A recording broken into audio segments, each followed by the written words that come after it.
ನೋಡೋದಾಗಿದ್ರೆ first and foremost ನಾವು ಹೇಳ್ತಾ ಇರೋದು ಮೆಕ್ಯಾನಿಕಲ್ ಪ್ರೆಷರ್ ಅಂತ ಹೇಳ್ತೀವಿ ಅಂದರೆ ಕೆಲಸದ ಒತ್ತಡದ ಮುಖಾಂತರ ಬರ್ತಕ್ಕಂಥ ಸಮಸ್ಯೆಗಳು.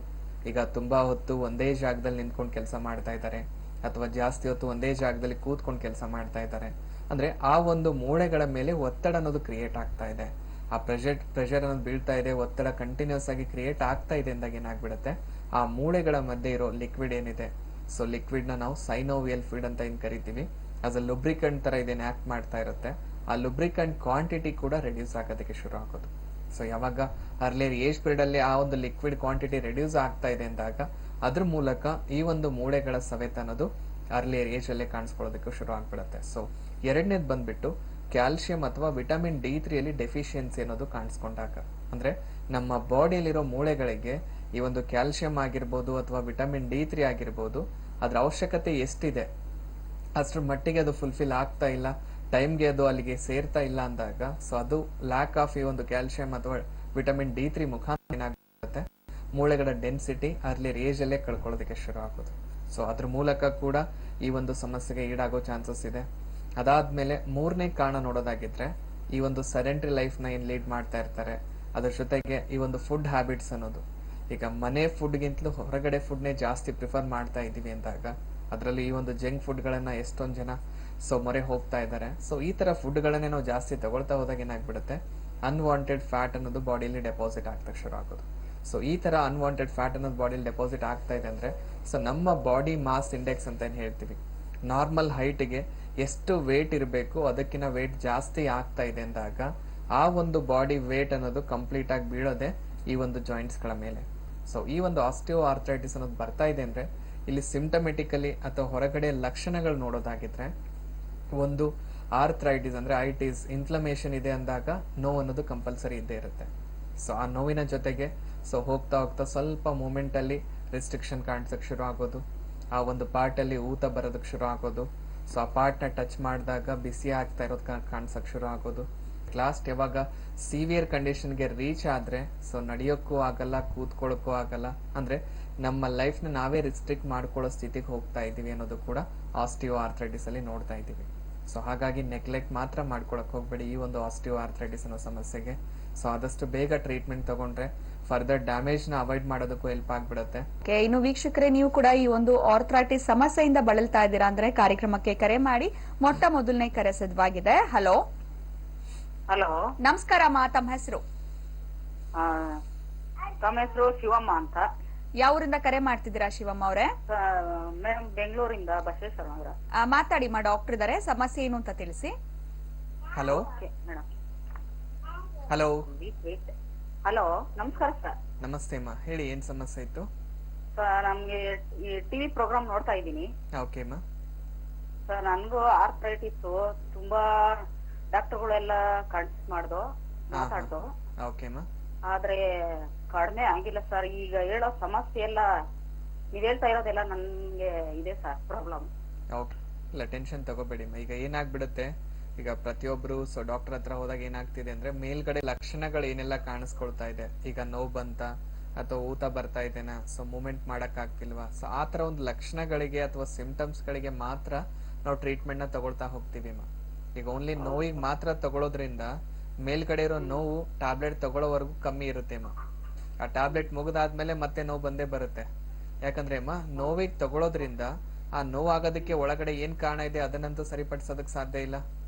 ಸೊ ಹಾಗಾಗಿ ಇಷ್ಟು ದಿವಸ ಆದ್ರೂ ಕೂಡ ಅದು ಹಾಗೆ ಕಂಟಿನ್ಯೂ ಆಗ್ತಾ ಇದೆ ಕಾಯಿಲೆ. ಸೊ ಈಗಲೂ ನೆಗ್ಲೆಕ್ಟ್ ಮಾಡ್ಕೊಳಕ್ ಹೋಗ್ಬೇಡಿ.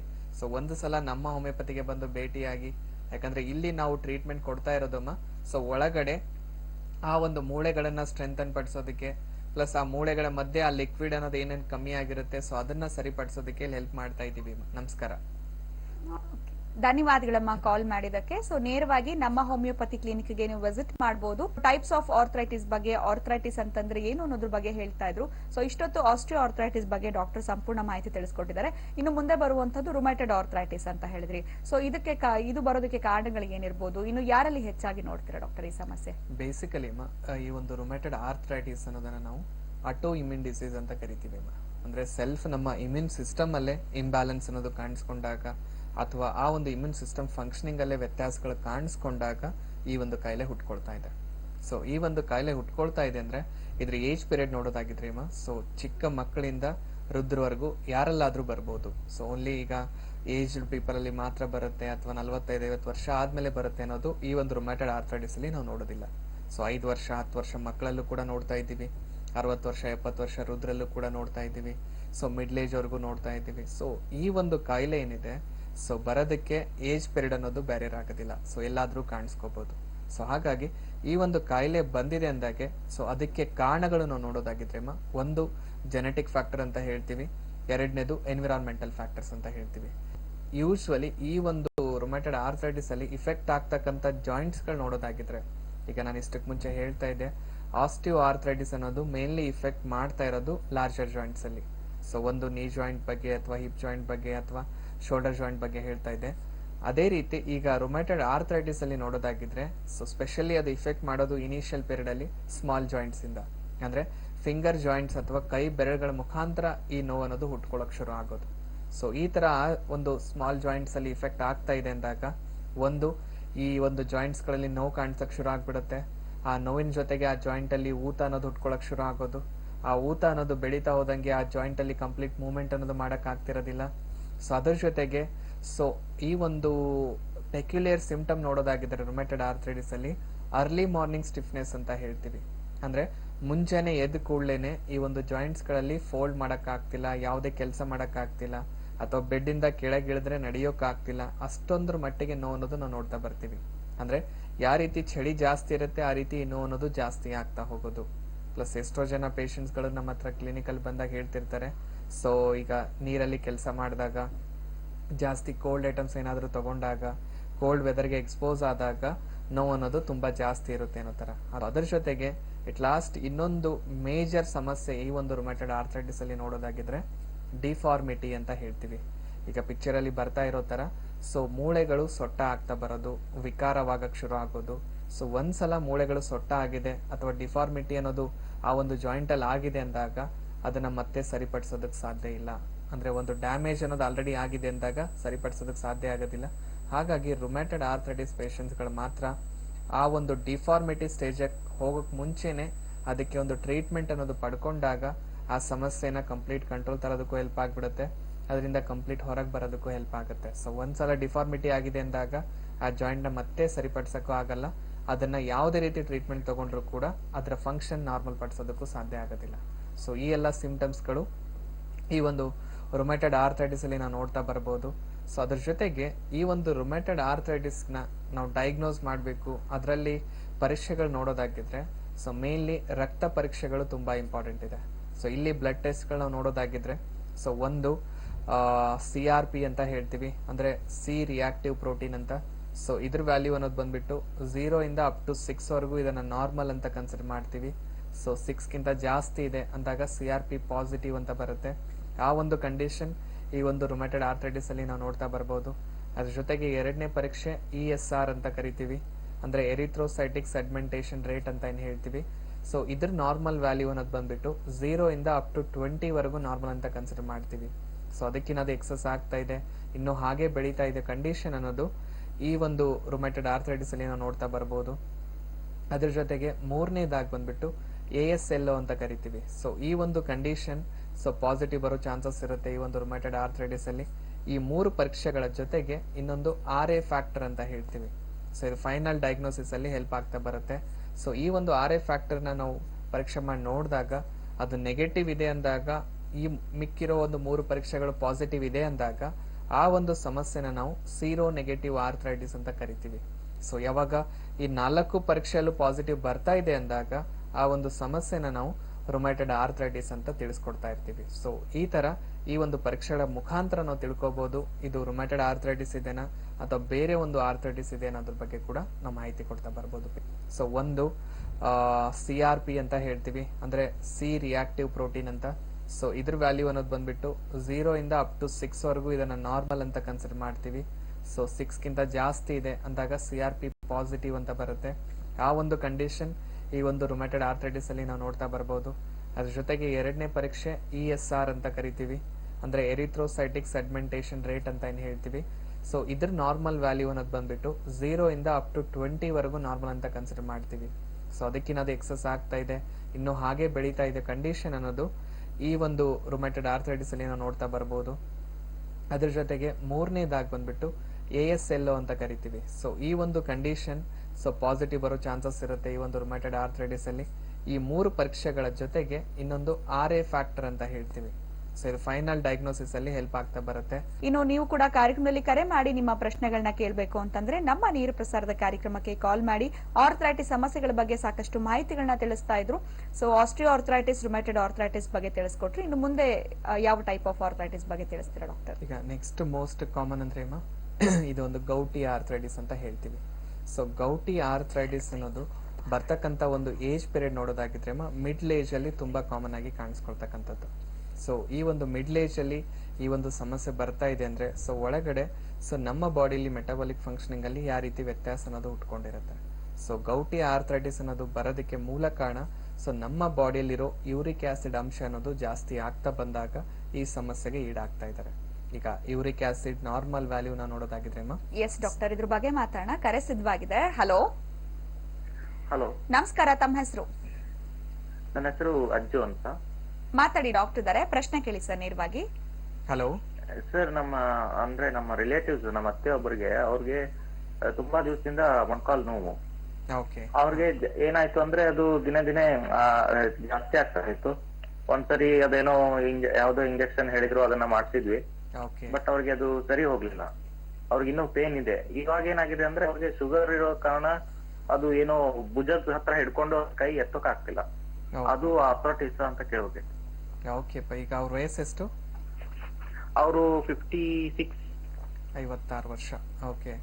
ಸೊ ಈಗ ಶುಗರ್ ಬಂದು ಎಷ್ಟು ವರ್ಷ ಆಗಿದೆ ಅವ್ರಿಗೆ? ಅವ್ರಿಗೆ ಶುಗರ್ ಬಂದು ಮೋಸ್ಟ್ಲಿ ಒಂದು 10-17 ವರ್ಷ ಆಗಿರ್ಬೋದು ಸರ್. ಅವ್ರು ರೆಗ್ಯುಲರ್ ಆದ್ರೆ ಟ್ರೀಟ್ಮೆಂಟ್ ತಗೋತಿದ್ದಾರೆ. ಓಕೆ. ಅದಾದ್ಮೇಲೆನೆ ಈ ಒಂದು ಸಮಸ್ಯೆ ಉಟ್ಕೊಂಡಿರೋದು ಅಲ್ಲ? ಅದು ಮೋಸ್ಟ್ಲಿ ಅದೇ ಇರ್ಬೇಕು ಅನ್ಸುತ್ತೆ ಸರ್. ಓಕೆ. ಸೊ ಟೆನ್ಷನ್ ತಗೊಳ್ಳೋ ಅಗತ್ಯ ಇಲ್ಲ. ಜನರಲಿ ಏನಾಗ್ಬಿಡುತ್ತೆ, ಈಗ ಡಯಾಬಿಟಿಸ್ ಅಲ್ಲೂ ಏನಾಗ್ತಾ ಇದೆ, ನಮ್ಮ ಬಾಡಿಲಿರೋ ಒಂದು ಮೆಟಬಾಲಿಕ್ ಫಂಕ್ಷನಿಂಗ್ ಅಲ್ಲಿ ವ್ಯತ್ಯಾಸ ಅನ್ನೋದು ಕಾಣಿಸ್ಕೊಳ್ತಾ ಇದೆ. ಆ ಒಂದು ಮೆಟಬಾಲಿಕ್ ಫಂಕ್ಷನಿಂಗ್ ಅನ್ನೋದು ಸರಿಯಾಗಿ ಆಗ್ತಾ ಇಲ್ಲ ಅಂದಾಗ ಈ ಒಂದು ಮೂಳೆಗಳಿಗೆ ಎಷ್ಟರ ಮಟ್ಟಿಗೆ ಈ ಒಂದು ಕ್ಯಾಲ್ಸಿಯಂ ಅಂಶ ಆಗಿರ್ಬೋದು, ವಿಟಮಿನ್ D3 ಅನ್ನೋದಾಗಿರ್ಬೋದು ರೀಚ್ ಆಗ್ಬೇಕು, ಅದು ರೀಚ್ ಆಗ್ತಾ ಇರೋದಿಲ್ಲ. ಆ ಒಂದು ಕಂಡೀಷನ್ ಏನಾಗ್ಬಿಡುತ್ತೆ, ಅರ್ಲಿಯರ್ ಏಜ್ ಅಲ್ಲೇ ಈ ಒಂದು ಮೂಳೆಗಳ ಡೆನ್ಸಿಟಿ ಕೂಡ ಕಳ್ಕೊಳಕ್ ಶುರು ಆಗ್ಬಿಡುತ್ತೆ. ಮೂಳೆಗಳ ಅದ್ರ ಡೆನ್ಸಿಟಿ ಯಾವಾಗ ಕಳ್ಕೊಳ್ತಾ ಇದೆ ಅಂದಾಗ ಅರ್ಲಿಯರ್ ಏಜ್ ಅಲ್ಲೇ ಅದು ಸವಿಯೋದಕ್ಕೆ ಶುರು ಆಗೋದು. ಆ ಒಂದು ಮೂಳೆಗಳ ಸವೆತದ ಮುಖಾಂತರ ಏನಾಗ್ಬಿಡುತ್ತೆ, ಈ ರೀತಿ ಈ ಒಂದು ಜಾಯಿಂಟ್ಸ್ ಪೇನ್ ಅನ್ನೋದು ಅರ್ಲಿಯರ್ ಏಜ್ ಅಲ್ಲೇ ಹುಟ್ಕೊಳಕ್ ಶುರು ಆಗೋದು. ಜನರಲಿ ಈಗ ಜಾಯಿಂಟ್ಸ್ ಪೇನ್ ಅನ್ನೋದು ನಾವ್ ಏನ್ ಹೇಳ್ತೀವಿ, 60-65 ವರ್ಷ ಆದ್ಮೇಲೆ ಬರಬೇಕು ಜನರಲಿ ಬರೋದಾಗಿದ್ರೆ. ಸೊ ಅದಕ್ಕಿಂತ ಮುಂಚೆನೆ ಬರ್ತಾ ಇದೆ ಅಂದ್ರೆ ನಮ್ಮಲ್ಲಿ ಕೊರತೆಗಳ ಮುಖಾಂತರನೇ ಉಟ್ಕೊಳಕ್ ಸಾಧ್ಯ ಆಗುತ್ತೆ ಹೊರತಾಗಿ ನ್ಯಾಚುರಲ್ ಕಂಡೀಷನ್ ಇಂದ ಬರೋ ಸಾಧ್ಯತೆಗಳು ತುಂಬಾ ಕಮ್ಮಿ ಅಂತ ಹೇಳ್ತೀವಿ. ಸೊ ಈ ತರ ಆ ಒಂದು ನೋವುಗಳು ಬರ್ತಾ ಇದೆ. ಅದ್ರಲ್ಲಿ ನೀವು ಹೇಳ್ತಾ ಇದ್ರಿ ಈಗ ರೈಟ್ ಶೋಲ್ಡರ್ ಅನ್ನೋದು ಕಂಪ್ಲೀಟ್ ಎತ್ತಕ್ಕೆ ಆಗ್ತಿಲ್ಲ. ಸೊ ಅಷ್ಟು ಸಿವಿಯರ್ ಕಂಡೀಷನ್ ಹೋಗ್ತಾ ಇದೆ ಅಂದ್ರೆ ನೆಗ್ಲೆಕ್ಟ್ ಅಂತೂ ಮಾಡ್ಕೊಳಕ್ ಹೋಗ್ಬೇಡಿ. ಈ ಒಂದು ಸ್ಥಿತಿ ಇನ್ನೂ ಹಾಗೆ ನೆಗ್ಲೆಕ್ಟ್ ಮಾಡ್ತಾ ಹೋದ್ರೆ ಬೇರೆ ಒಂದು ಜಾಯಿಂಟ್ಸ್ ಗಳಿಗೂ ಇನ್ನೂ ಹರಡ್ತಾ ಹೋಗುತ್ತೆ. ಸೊ ಲಾಸ್ಟ್ ಅಲ್ಲಿ ಯಾವುದೇ ಕೆಲಸನೇ ಮಾಡಕ್ ಆಗಲ್ಲ. ಸೊ ಕಂಪ್ಲೀಟ್ ಒಂದು ಮಷಿನ್ ತರ ಮನೇಲಿ ಕೂತ್ಕೊಂಡಿರ್ಬೇಕಾಗುತ್ತೆ ಅನ್ನೋ ಸ್ಥಿತಿಗೂ ಎಷ್ಟೋ ಪೇಷಂಟ್ ಹೋಗ್ತಾ ಇದ್ದಾರೆ. ಸೊ ಆ ಸ್ಥಿತಿಗೆ ಹೋಗೋಕ್ಕಿಂತ ಮುಂಚೆನೆ ನೀವೊಂದು ಟ್ರೀಟ್ಮೆಂಟ್ ಅನ್ನೋದು ಕರೆಕ್ಟ್ ಆಗಿ ಪಡ್ಕೊಂಡಾಗ ಈ ಸಮಸ್ಯೆಯಿಂದ ಕಂಪ್ಲೀಟ್ ಆಗಿ ಹೊರಗೆ ಬರೋದಕ್ಕೆ ಹೆಲ್ಪ್ ಆಗೋ ಚಾನ್ಸಸ್ ತುಂಬಾ ಜಾಸ್ತಿ ಇರುತ್ತೆ ನೋಡಿಪ್ಪ. ಅದರಲ್ಲೂ ಏಜ್ ಕೂಡ ಜಾಸ್ತಿ ಆಗ್ತಾ ಹೋದಷ್ಟು ನಿಮ್ಮ ಭರವಸೆ ನಾವೇನ್ ಕೊಡ್ಬೋದು ಡಾಕ್ಟರ್ಗಳು, ಆ ಭರವಸೆ ಕೂಡ ಕಮ್ಮಿ ಆಗ್ತಾ ಹೋಗುತ್ತೆ. ನಮಸ್ಕಾರ. ಓಕೆ, ಧನ್ಯವಾದಗಳು ಕಾಲ್ ಮಾಡಿದಕ್ಕೆ. ನೇರವಾಗಿ ಬಂದು ಡಾಕ್ಟರ್ನ ನೀವು ಭೇಟಿ ಮಾಡಬಹುದು. ನಮ್ಮ ಹೋಮಿಯೋಪತಿ ಕ್ಲಿನಿಕ್ಗೆ ನೀವು ವಿಸಿಟ್ ಮಾಡಬೇಕಾಗತ್ತೆ. ಇನ್ನು ಡಾಕ್ಟರ್ ಗೌಟಿ ಆರ್ಥರೈಟಿಸ್ ಬಗ್ಗೆ ನೀವು ಹೇಳ್ತಾ ಇದ್ರಿ, ಮುಂದುವರಿಸಿ ಡಾಕ್ಟರ್. ಈಗ ಯೂರಿಕ್ ಆಸಿಡ್ ಅನ್ನೋದು ಜಾಸ್ತಿ ಆಗ್ತಾ ಇದೆ ಅಂದಾಗ normal values of uric acid ನೋಡೋದಾಗಿದ್ರೆ 0 ಇಂದ ಅಪ್ ಟು 6.5 ವರೆಗೂ ಅದನ್ನ ನಾರ್ಮಲ್ ಅಂತ ಕನ್ಸಿಡರ್ ಮಾಡ್ತೀವಿ. ಯಾವಾಗ ಅದು ಮೋರ್ ದೆನ್ 6.5 ಆದ್ರೂ ಹಾಗೆ ಬೆಳೀತಾ ಇದೆ, ಇನ್ನು ಬೆಳ್ಕೊಳ್ತಾ ಇದೆ ಅಂದಾಗ ಆ ಒಂದು ಸಮಸ್ಯೆ ಮುಖಾಂತರ ಏನಾಗ್ಬಿಡುತ್ತೆ, ಈ ಒಂದು ಯೂರಿಕ್ ಆಸಿಡ್ ಅಂಶ ಅನ್ನೋದು ಬ್ಲಡ್ ಮುಖಾಂತರ ಬಾಡಿಲಿ ಎಲ್ಲಾ ಕಡೆ ಡಿಸ್ಟ್ರಿಬ್ಯೂಟ್ ಆಗಕ್ ಶುರು ಆಗೋದು. So initially peripheral parts of the ಬಾಡಿಗೆ ಅದು ಇಫೆಕ್ಟ್ ಮಾಡಕ್ ಶುರು ಮಾಡ್ಬಿಡುತ್ತೆ ಸ್ಪೆಷಲಿ. ಹಾಗಾಗಿ ಈ ಒಂದು ಗೌಟಿ ಆರ್ಥರೈಟಿಸ್ ಅಲ್ಲಿ ಜನರಲಿ ಇಫೆಕ್ಟ್ ಆಗ್ತಕ್ಕಂಥ ಜಾಯಿಂಟ್ ಇನಿಷಿಯಲ್ ಪೀರಿಯಡ್ ಅಲ್ಲಿ ನಾವು ನೋಡೋದಾಗಿದ್ರೆ ಕಾಲಿನ ಹೆಬ್ಬೆರಳು, ಗ್ರೇಟ್ ಟೋ ಅಂತ ಏನ್ ಕರಿತೀವಿ, ಆ ಒಂದು ಜಾಯಿಂಟ್ ಇಂದಾನೇ ಈ ಸಮಸ್ಯೆ ಹುಟ್ಕೊಳಕ್ ಶುರು ಆಗೋದು. ಇದ್ರ ಬಗ್ಗೆ ಮಾತಾಡೋಣ. ಮತ್ತೊಂದು ಕರೆ ಇದೆ. ಹಲೋ ಹಲೋ, ನಮಸ್ಕಾರ ಅಮ್ಮ, ತಮ್ಮ ಹೆಸರು? ಪದ್ಮಾ ಅಂತ ಹೇಳಿ.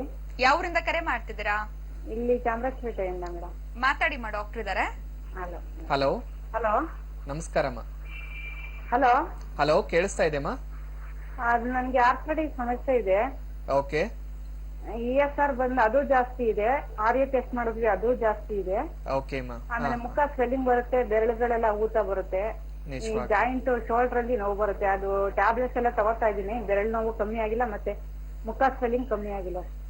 ಓಕೆ ಮಾ. ಓಕೆ. ಸೊ ಎಷ್ಟು ದಿವಸ ಆಯ್ತಮ್ಮ ಈಗ ಗೊತ್ತಾಗಿ ಈ ಸಮಸ್ಯೆ? ಹಲೋ ಈಗ ಸಮಸ್ಯೆ ಗೊತ್ತಾಗಿ ಎಷ್ಟು ದಿವಸ ಆಯ್ತಮ್ಮ ನಿಮ್ಗೆ? ಹಲೋ ಹಾ, ಕೇಳಿಸ್ತಾ ಇದೆಮಾ? ಕೇಳಿಸ್ತಾ ಇದೆ ಸರ್.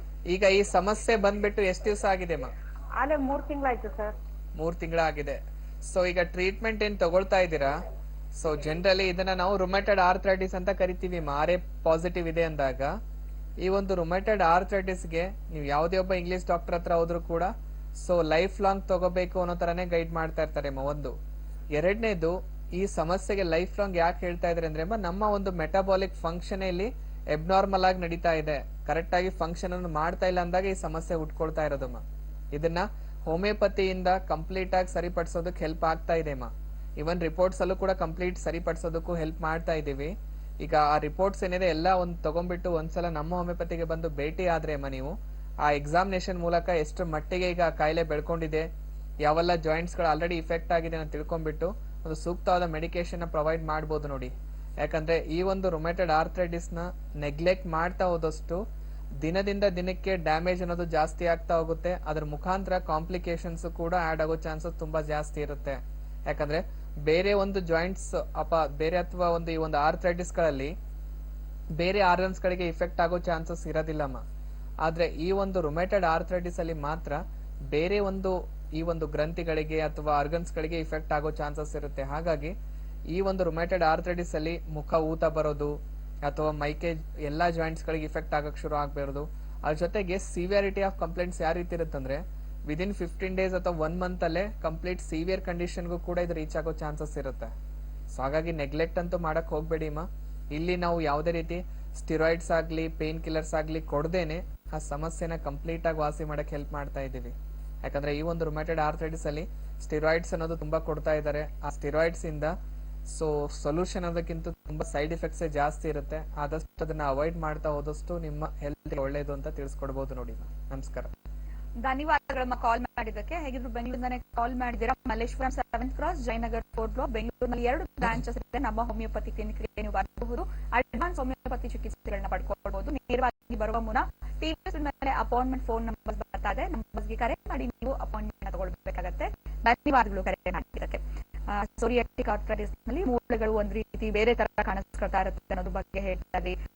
ಮುಂದುವರಿಸಿ ಡಾಕ್ಟರ್. ಸೊ ಅದನ್ನ ನಾವು ಮೂಳೆಗಳು ಸೊಟ್ಟಾಗೋದಾಗಿರ್ಬೋದು, ವಿಕಾರವ ಕಾಣಿಸೋದಾಗಿರ್ಬೋದು, ಸೊ ಅದನ್ನ ನಾವು ಡಿಫಾರ್ಮಿಟಿ ಅಂತ ಕರಿತೀವಿ. ಈ ಒಂದು ಸ್ಥಿತಿ ಅನ್ನೋದು ಈ ಒಂದು ರುಮೆಟೆಡ್ ಆರ್ಥ್ರೈಟಿಸ್ ಅಲ್ಲಿ ಯಾವ ರೀತಿ ನೋಡ್ತೀವಿ ಅದೇ ರೀತಿ ಈ ಒಂದು ಸೋರಿಯಾಟಿಕ್ ಆರ್ಥ್ರೈಟಿಸ್ ಅಲ್ಲಿ ಕೂಡ ನಾವು ನೋಡ್ತಾ ಬರೋದು. ಜೊತೆಗೆ ಡಿಫ್ರೆನ್ಸಸ್ ಇಲ್ಲಿ ಸ್ಕಿನ್ ಕಾಯಿಲೆ ಜೊತೆಗೆ ಈ ಒಂದು ಜಾಯಿಂಟ್ಸ್ ಪೇನ್ ಗಳನ್ನ ನೋಡ್ತಾ ಇರ್ತೀವಿ. ಸೊ ಅಲ್ಲಿ ಸ್ಕಿನ್ ಕಾಯಿಲೆ ಏನು ಇರೋದಿಲ್ಲ, ಓನ್ಲಿ ಜಾಯಿಂಟ್ಸ್ ಪೇನ್ ಮಾತ್ರ ನಾವು ನೋಡ್ತಾ ಬರೋದು. ಸೊ ಇಲ್ಲಿ ಕೂಡ ರಕ್ತ ಪರೀಕ್ಷೆಗಳನ್ನು ಎಲ್ಲ ಮಾಡಿಸಬಹುದು. ಅದ್ರ ಮೂಲಕ ಇನ್ಫೆಕ್ಷನ್ ನಮ್ಮ ಬಾಡಿಯಲ್ಲಿ ಎಷ್ಟು ಮಟ್ಟಿಗೆ ಬೆಳ್ಕೊಂಡಿದೆ, ಎಷ್ಟೆಲ್ಲ ಡ್ಯಾಮೇಜ್ ಆಗ್ತಾ ಇದೆ ಅನ್ನೋದು ಅದ್ರ ಮುಖಾಂತರ ನಾವು ತಿಳ್ಕೊಳ್ಳೋದಕ್ಕೂ ಹೆಲ್ಪ್ ಆಗುತ್ತೆ ಅಂತ ತಿಳಿಸ್ಕೊಡ್ಬೋದು. ಸೊ ಅದ್ರ ಜೊತೆಗೆ ಇನ್ನೊಂದು ಮೋಸ್ಟ್ ಕಾಮನ್ ಅಂದ್ರೆ ವೈರಲ್ ಆರ್ಥ್ರೈಟಿಸ್ ಅಂತ ಹೇಳ್ತೀವಿ. ಸೊ ಅದನ್ನ ಚಿಕನ್ ಗುನ್ಯಾ ಅಂತ ಕೂಡ ಕರಿಬಹುದು. ಸೊ ಈ ಒಂದು ಸಮಸ್ಯೆ ಬೇಸಿಕಲಿ ಅಥವಾ ಇನಿಷಿಯಲಿ ಸ್ಟಾರ್ಟ್ ಆಗೋದು ಸೊ ಒಂದು ಮೈಕೆ ನೋವು ಆಗಿರ್ಬೋದು, ಸೊ ಜ್ವರ ಬರೋದು, ನಿಶಕ್ತಿ ಅನ್ನೋದು, ಸೊ ಈ ತರ ಈ ಕಾಯಿಲೆ ಅನ್ನೋದು ಉಟ್ಕೊಳ್ಳೋಕೆ ಶುರು ಆಗ್ಬಿಡುತ್ತೆ. ಸೊ ಇನಿಷಿಯಲಿ ಒಂದು ವೈರಲ್ ಫೀವರ್ ಇಂದ ಶುರು ಆಗಿರೋ ಈ ಕಾಯಿಲೆ ಸೊ ಅದನ್ನ ನೆಗ್ಲೆಕ್ಟ್ ಮಾಡಿದಾಗ ಅಥವಾ ವೈರಲ್ ಫೀವರ್ ಇಂದ within a week or 15 days ಅಲ್ಲಿ ಜಾಯಿಂಟ್ಸ್ ಪೇನ್ ಆಗಿ ಕನ್ವರ್ಟ್ ಆಗೋದು. ಸೊ ಯಾವಾಗ ಅದು ಜಾಯಿಂಟ್ಸ್ ಪೇನ್ ಆಗಿ ಕನ್ವರ್ಟ್ ಆಗ್ತಾ ಇದೆ ಅಂದಾಗ so within 3 months or 6 months ಅಲ್ಲೇ ಸಿವಿಯರ್ ಕಂಡೀಷನ್ಗೂ ಕೂಡ ಈ ಕಾಯಿಲೆ ರೀಚ್ ಆಗೋ ಚಾನ್ಸಸ್ ಇರುತ್ತೆ. ಸೊ ಆ ತರ ಸಿಂಪ್ಟಮ್ಸ್ಗಳು ಈ ಒಂದು ವೈರಲ್ ಆರ್ಥ್ರೈಟಿಸ್ ಅಲ್ಲೂ ಕೂಡ ನಾವು ನೋಡ್ತಾ ಇದ್ದೀವಿ. ಸೊ ಯಾವುದೇ ಒಂದು ಆರ್ಥ್ರೈಟಿಸ್ ತಗೊಳ್ಳಿ, ಈಗ ಆಸ್ಟಿಯೋ ಆರ್ಥ್ರೈಟಿಸ್ ಆಗಿರ್ಬೋದು ಅಥವಾ ರುಮೆಟೆಡ್ ಆರ್ಥ್ರೈಟಿಸ್ ಆಗಿರ್ಬೋದು, ಗೌಟಿ ಆರ್ಥ್ರೈಟಿಸ್ ಆಗಿರ್ಬೋದು ಅಥವಾ ಸೋರಿಯಾಟಿಕ್ ಆಗಿರ್ಬೋದು, ಈ ಚಿಕನ್ ಗುನ್ಯಾ ಆಗಿರ್ಬೋದು, ವೈರಲ್ ಆರ್ಥ್ರೈಟಿಸ್ ಆಗಿರ್ಬೋದು. ಸೊ ಈ ಒಂದು ಕಾಯಿಲೆಗಳಲ್ಲಿ ಸೊ ಕಾಮನ್ ಆಗಿ ನಾವು ನೋಡ್ತಕ್ಕಂಥದ್ದು ಒಂದು ನೋವು ಇದೆ, ಜಾಯಿಂಟ್ಸ್ ಅಲ್ಲಿ ರಿಸ್ಟ್ರಿಕ್ಷನ್ ಅದು ಕಾಣಿಸ್ಕೊಳ್ತಾ ಇದೆ, ಅಥವಾ ಜಾಯಿಂಟ್ಸ್ ಅಲ್ಲಿ ಊತ ಬರ್ತಾ ಇದೆ, ಮೂವ್ಮೆಂಟ್ ಅನ್ನೋದು ಕಂಪ್ಲೀಟ್ ಆಗಿ ಮಾಡಕ್ ಆಗ್ತಿಲ್ಲ. ಸೊ ನಮ್ಮ ಲೈಫ್ ಸ್ಟೈಲ್ ನ ನಾವು ರೆಸ್ಟ್ರಿಕ್ಟ್ ಮಾಡ್ಕೊಳ್ತಾ ಇದ್ದೀವಿ ಅನ್ನೋ ತರ ಎಲ್ಲ ಒಂದು ಕಾಯಿಲೆಗಳನ್ನು ನಾವು ನೋಡ್ತಾ ಇದ್ದೀವಿ. ಸೊ ಈ ತರ ಸೊ ಮೇಲ್ಗಡೆ ಏನ್ ಲಕ್ಷಣಗಳು ನಮ್ಗೆ ಕಾಣಿಸ್ತಾ ಇದೆ, ಸೊ ನಾವೇನ್ ಫೀಲ್ ಮಾಡ್ಕೊಳ್ತಾ ಇರ್ತೀವಿ ಮೇಲ್ಗಡೆ ಸಿಂಪ್ಟಮ್ಸ್ಗಳು, ಆ ಒಂದು ಸಿಂಪ್ಟಮ್ಸ್ಗಳಿಗೆ ಮಾತ್ರ ನಾವು ಟ್ರೀಟ್ಮೆಂಟ್ನ ತಗೊಳ್ತಾ ಹೋಗ್ತಾ ಇದ್ದೀವಿ. ಅಂದರೆ ಈ ಒಂದು ಪ್ರೆಸೆಂಟ್ ಜನ್ರೇಷನ್ ಯಾವ ರೀತಿ ಆಗ್ತಾ ಇದೆ, ಸೊ ಮೇಲ್ಗಡೆಯಿಂದ ಒಂದು ತಾತ್ಕಾಲಿಕ ರಿಲೀಫ್ ಸಿಕ್ಕರೆ ಸಾಕು, ಇವತ್ತು ನಾನು ಆರಾಮಿದ್ರೆ ಸಾಕು ಅನ್ನೋ ಥರ ಫೀಲ್ ಆಗ್ತಾ ಇದೆ. ಅದರಿಂದ ಸೊಲ್ಯೂಷನ್ ಅಂತೂ ಆಗೋದಲ್ಲ. ಖಂಡಿತ ಡಾಕ್ಟರ್. ಮತ್ತೊಂದು ಕರೆ ಇದೆ, ಅವರ ಸಮಸ್ಯೆ ಏನು ಅಂತ ಕೇಳೋಣ. ಹಲೋ, ಹಲೋ ನಮಸ್ಕಾರ, ತಮ್ಮ ಹೆಸರು ಸರ್? ಸರ್ ಹಲೋ ಹೇಳಿ, ಟಿವಿ ನೋಡ್ತಾ ಇದ್ದೀರಾ? ನೇರ ಪ್ರಸಾರದ ಕಾರ್ಯಕ್ರಮಕ್ಕೆ ಕರೆ ಮಾಡಿದ್ದೀರಾ, ಡಾಕ್ಟರ್ ಇದಾರೆ, ನೇರವಾಗಿ ಮಾತಾಡ್ಬೋದು. ಹಲೋ, ನಾವು ನಮ್ಗೆ ಆಗ್ಲೇ ಸುಮಾರು ಒಂದ್ 6 ವರ್ಷದಿಂದ ಓಕೆ ಮಾ. ಕೈ ಕಾಲೆಲ್ಲ ನೋವು, Okay. ಮಂಡಿ ನೋವು, ಕಾಲಲ್ಲಿ ಜಾಯಿಂಟ್ ಎಲ್ಲ ನೋವು, ಓಕೆ. ಓಡಾಡಕ್ ಆಗೋದಿಲ್ಲ. ಹಾ ಹಾ ಹಾ. ಆಮೇಲೆ ಇವಾಗ ಸ್ವಲ್ಪ ನಾನು ಎಲ್ಲ ಇದ್ರಲ್ಲಿ ರಾಜಾಜಿನಗರ ಚಾಂದ್ರೆ ಹಾಸ್ಪಿಟಲ್ ಅಲ್ಲಿ ತೋರಿಸ್ತಾ ಇದ್ದೀನಿ. ಹಾ ಹಾ ಅಲ್ಲಿಗೆ ಹೋದ್ಮೇಲೆ ಕೈಯೆಲ್ಲ ಸ್ವಲ್ಪ ನೋವು ಕಮ್ಮಿ ಆಗಿದೆ, ಹಾ ಮಾ. ಮಂಡಿ ನೋವು ಜಾಸ್ತಿ ಇದೆ, ನಡೆಯಕ್ ಆಗೋದಿಲ್ಲ. ಓಕೆ, ಈಗ ನಿಮ್ಮ ವಯಸ್ಸು ಈ ಎಷ್ಟಮ್ಮ? ತರ ಪ್ರಾಬ್ಲಮ್ ಆಗಿದೆ. ಓಕೆ ಮಾ, ನಿಮ್ಮ ವಯಸ್ಸು ಎಷ್ಟೀಗ? ಈಗ ನಮ್ಗೆ 46 ವರ್ಷ. ಓಕೆ, ಈ ಎಲ್ಲಾ ಸಮಸ್ಯೆಗಳು ಶುರುವಾಗಿ ಎಷ್ಟು ದಿವಸ ಆಯ್ತಮ್ಮ ಈಗ? ಆ, ಹೇಳಿ ಸರ್. ಈಗ ಕಾಯಿಲೆ ಅನ್ನೋದು ಉಟ್ಕೊಂಡು ಎಷ್ಟು ದಿನ ಆಗಿದೆ ಅಮ್ಮ? ಎಷ್ಟು ದಿನದಿಂದ ಈ ನೋವು ಅನ್ನೋದು ಕಾಣಿಸ್ಕೊಳ್ತಾ ಇದೆ? ಅವನಿದ್ರಾಗ ಏನು ಕೇಳಿಸಲ್ಲ. ಹಲೋ ಹಲೋ ಹೇಳಿ. ಹಾಮ್ಮ, ಎಷ್ಟು ದಿವಸ ಆಯ್ತು ಈಗ ತೊಂದರೆ ಶುರು ಆಗ್ಬಿಟ್ಟು? ಹಾ ಅಲ್ಲಮ್ಮ, ನಿಮ್ಗೆ ಎಷ್ಟು ತಿಂಗಳಿಂದ ಈ ಸಮಸ್ಯೆ ಇದೆ ಅಂತ ಕೇಳ್ತಾ ಇದಾರೆ. ಮೇಡಮ್, ಇದು ನಮ್ಗೆ ಸುಮಾರು ಆಗ್ಲೇ 5 ವರ್ಷ, 5 ವರ್ಷ ತುಂಬಾ 6 ವರ್ಷಕ್ಕೆ ಬೀಳ್ತು ಈ ಕಾಯಿಲೆ ಶುರುವಾಗಿ. ಓಕೆ ಅಮ್ಮ, ಸೊ ಟೆನ್ಷನ್ ತಗೋಬೇಡಿ ಅಮ್ಮ. ಈಗ ನೀವೇ ಹೇಳ್ತಾ ಇದ್ದೀರಾ ಪ್ರತಿಯೊಂದು ಜಾಯಿಂಟ್ಸ್ಗೂ ಇಫೆಕ್ಟ್ ಆಗ್ತಾ ಇದೆ. ಸೊ ಕಾಯಿಲೆ ಅನ್ನೋದು ಇನ್ನೂ ಬೆಳಿತಾನೆ ಇದೆ, 5 ರಿಂದ 6 ವರ್ಷ ಎಲ್ಲಾ ಕಡೆ ಟ್ರೀಟ್ಮೆಂಟ್ ತಗೊಂಡ್ರು ಅನ್ನೋ ತರ ನೀವೇ ಹೇಳ್ತಾ ಇದ್ದೀರಾ. ಈಗ ಇಲ್ಲೇನಾಗ್ತಾ ಇದೆ ಅದ್ರ ಬಗ್ಗೆ ನಾನು ಇಷ್ಟಕ್ಕೆ ಮುಂಚೆ ಗೈಡ್ ಮಾಡ್ತಾ ಇದ್ದೆ. ಮೇಲ್ಗಡೆ ನೋವೇನ್ ಕಾಣಿಸ್ಕೊಳ್ತಾ ಇದೆ ಅದಕ್ಕೆ ಮಾತ್ರ ನಾವು ಟ್ರೀಟ್ಮೆಂಟ್ ತಗೊಳ್ತಾ ಹೋಗ್ತಾ ಇರ್ತೀವಿ ಅಮ್ಮ. ಅಂದ್ರೆ ಇವತ್ ನೋವು ಬಂದಿದೆನಾ, ಆ ನೋವು ಹೋದ್ರೆ ಸಾಕು ಅನ್ನೋ ತರ ಟ್ರೀಟ್ಮೆಂಟ್ ನ ನಾವು ಪಡ್ಕೊಳ್ತಾ ಇದ್ದೀವಿ.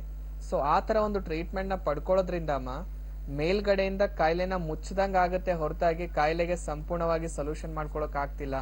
ಸೊ ಈ ಒಂದು ಕಾಯಿಲೆಗೆ ನಾವು ಸಂಪೂರ್ಣವಾಗಿ ವಾಸಿ ಮಾಡ್ಬೇಕು, ಅದರಿಂದ ಹೊರಗೆ ಬರ್ಬೇಕು ಅಂದ್ರೆ ಅಮ್ಮ ಮೇಲ್ಗಡೆ ನೋವಿಗಂತ ಟ್ರೀಟ್ಮೆಂಟ್ ತಗೊಳ್ಳೋದಲ್ಲಮ್ಮ, ಒಳಗಡೆ ಏನೆಲ್ಲ ಕಾರಣಗಳಿದೆ, ಈಗ ನಮ್ಮ ಬಾಡಿಲಿರೋ ಮೆಟಬಾಲಿಕ್ ಫಂಕ್ಷನಿಂಗ್ ಅಲ್ಲಿ ವ್ಯತ್ಯಾಸ ಆಗಿದೆನಾ, ಮೂಳೆಗಳು ಈಗ ಅದ್ರ ಡೆನ್ಸಿಟಿ ಕಳ್ಕೊಳ್ತಾ ಇದೆನಾ, ಸೊ ಮೂಳೆಗಳು ಸವಿತಾ ಇದೆನಾ, ಅಥವಾ ಮೂಳೆಗಳ ಮಧ್ಯೆ ಇರೋ ಆ ಲುಬ್ರಿಕೆಂಟ್ ಕ್ವಾಂಟಿಟಿ ಕಮ್ಮಿ ಆಗ್ತಾ ಇದೆನಾ, ಅಥವಾ ನರಗಳಲ್ಲಿ ವೀಕ್ನೆಸ್ ಕಾಣಿಸ್ಕೊಳ್ತಾ ಇದೆನಾ, ಬ್ಲಡ್ ಸರ್ಕ್ಯುಲೇಷನ್ ಕರೆಕ್ಟ್ ಆಗಿ ಆಗ್ತಾ ಇದೆನಾ ಇಲ್ಲ. ಸೊ ಈ ಒಂದು ಒಳಗಡೆ ಇರೋ ಫಂಕ್ಷನ್ ನ ಸರಿಪಡಿಸೋದು ತುಂಬಾ ಇಂಪಾರ್ಟೆಂಟ್ ಇದೆ ಅಮ್ಮ. ಸೊ ಏನ್ ಡ್ಯಾಮೇಜ್ ಆಗಿದೆ ಅದನ್ನ ಸರಿಪಡಿಸ್ಕೊಳ್ಳೋದು ಬಿಟ್ಬಿಟ್ಟು ನೋವು ಬಂದಿದೆ ಅಂತ ನೋವು ಬಂದಾಗ್ಲೆಲ್ಲ ನೋವಿನ ಮಾತ್ರೆಗಳು ತಗೊಳ್ಳೋದ್ರಿಂದ ಸೊ ತಾತ್ಕಾಲಿಕವಾಗಿ ಒಂದು ರಿಲೀಫ್ ಸಿಗುತ್ತೆ ಹೊರತಾಗಿ ಕಾಯಿಲೆಯಿಂದ ಕಂಪ್ಲೀಟ್ ಆಗಿ ಹೊರಗೆ ಬರಕ್ ಆಗೋದಿಲ್ಲ ಅಮ್ಮ. ಈಗ ನಮ್ಮ ಹೋಮಿಯೋಪತಿಯಲ್ಲಿ ಮೇನ್ಲಿ ನಾವಿಲ್ಲಿ ಕಾನ್ಸಂಟ್ರೇಟ್ ಮಾಡ್ತಾ ಇರೋದೇ ಈ ಒಂದು ನೋವುಗಳಾಗೋದಕ್ಕೆ ಏನೆಲ್ಲ ಕಾರಣಗಳಿದೆ ಆ ಕಾರಣಕ್ಕೆ ಇಲ್ಲಿ ಟ್ರೀಟ್ಮೆಂಟ್ ನ ಕೊಡ್ತಾ ಇದೀವಿ ಅಮ್ಮ. ಸೊ ಹಾಗಾಗಿ ಪರ್ಮನೆಂಟ್ ಆಗಿ ಒಂದು ವಾಸಿ ಅನ್ನೋದು ಪಡ್ಕೊಳಕ್ ಆಗ್ತಾ ಇದೆ, ಹೆಲ್ಪ್ ಆಗ್ತಾ ಇದೆ ಪೇಷಂಟ್ಸ್ ಗಳಲ್ಲಿ. ಪ್ಲಸ್ ಒಂದ್ಸಲ ವಾಸಿ ಆಗಿರೋ ಕಾಯಿಲೆ ಮತ್ತೆ ತಿರುಗಿ ಬರುತ್ತೆ ಅನ್ನೋ ಟೆನ್ಷನ್ ಇಲ್ಲ ಅನ್ನೋ ಸ್ಥಿತಿ ತಗೊಂಡೋಗೋದಕ್ಕೂ ಹೆಲ್ಪ್ ಆಗ್ತಾ ಇದೆ ನೋಡಿ ಅಮ್ಮ. ಈಗ ರಿಪೋರ್ಟ್ಸ್ ಎಲ್ಲ ಮಾಡಿಸಿದೀನಿ ಅಂತ ಹೇಳ್ತಾ ಇದ್ದೀರಾ, ಆ ರಿಪೋರ್ಟ್ಸ್ ಏನಿದೆ ಪ್ಲಸ್ ಏನ್ ಮೆಡಿಸಿನ್ಸ್ ತಗೋತಾ ಇದ್ದೀರಾ ಅದೆಲ್ಲ ತಗೊಂಡ್ಬಿಟ್ಟು ಒಂದ್ಸಲ ನಮ್ಮ ಹೋಮಿಯೋಪತಿಗೆ ಬಂದು ಭೇಟಿಯಾಗಿ ಅಮ್ಮ, ಆ ಕಾಯಿಲೆ ಈಗ ಎಷ್ಟರ ಮಟ್ಟಿಗೆ ಅದು ಬೆಳ್ಕೊಂಡಿದೆ ಅದೆಲ್ಲ ತಿಳ್ಸ್ಕೊಂಡ್ಬಿಟ್ಟು ಸೊ ಅದ್ರ ಮುಖಾಂತರ ಏನ್ ಮೆಡಿಸಿನ್ಸ್ ಕೊಡೋದಿದೆ ಅನ್ನೋದು ಗೈಡ್ ಮಾಡ್ತಾ ಬರ್ಬೋದು ನೋಡಿ. ಧನ್ಯವಾದಗಳು ಕರೆ ಮಾಡಿದಕ್ಕೆ. ಮತ್ತೊಂದು ಕರೆ ಇದೆ. ಹಲೋ ಹಲೋ ಹಲೋ, ನಮಸ್ಕಾರಮ್ಮ, ತಮ್ಮ ಹೆಸರು? ನಾವು ಬೆಂಗಳೂರಿಂದ ಮಾತಾಡ್ತಾ ಇದ್ದಾರೆ, ಆಶಾ ಅಂದ್ಬಿಟ್ಟು. ಮಾತಾಡಿಮ್ಮ, ಡಾಕ್ಟರ್ ಇದಾರೆ, ಏನ್ ಸಮಸ್ಯೆ ಅಂತ ಕೇಳಿ ನೇರವಾಗಿ. ಹಲೋ ಸರ್, ಅದೇ ನಮ್ಮ ಮಗನಿಗೆ ಈಗ ಶುಗರ್ ಈಗ ಸ್ಟಾರ್ಟ್ ಆಗಿದೆ ಸರ್. ಓಕೆ ಅಮ್ಮ, ಸೊ ಎಷ್ಟು ದಿವಸ ಅಮ್ಮ, ಎಷ್ಟು ದಿವಸ ಆಯ್ತು ಗೊತ್ತಾಗಿ? ಅದೇ ಸರ್, ಈಗ ಒಂದ್ 3 ತಿಂಗಳಾಯ್ತು ಅವನಿಗೆ ನಮ್ಗೆ ಗೊತ್ತಾಗಿ ಈವ್ನಿಂಗ್ ಜಾಸ್ತಿ ಹೋಗೋನು. ಓಕೆ, ಸೊ ಈಗ ಮತ್ತೆ ಡಾಕ್ಟರ್ ಹತ್ರ ತೋರಿಸಿದಕ್ಕೆ ಟ್ಯಾಬ್ಲೆಟ್ ತಗೋ ಅಂತ ಹೇಳಿದ್ರು. ಅವನ ವಯಸ್ಸು ಎಷ್ಟಮ್ಮ ಈಗ? 23 ತುಂಬಿ 24 ಇದೆ ಸರ್. ಓಹೋ, ತುಂಬಾ ಚಿಕ್ಕ ವಯಸ್ಸಲ್ಲೇ ಬಂದಿದೆ ಅಲ್ಲಮ್ಮ. ಅದಕ್ಕೆ ಸರ್ ನಮ್ಮ ಯಜಮಾನ್ರಿಗೆ ಬಂದು ಒಂದ್ 3-4 ವರ್ಷ ಆಯ್ತು. ಹಾ ಹಾ ಹಾ, ಓಕೆ ಮತ್ತೆ ನಮಗೂ ಬಂತು. ಓಕೆ ಅಮ್ಮ.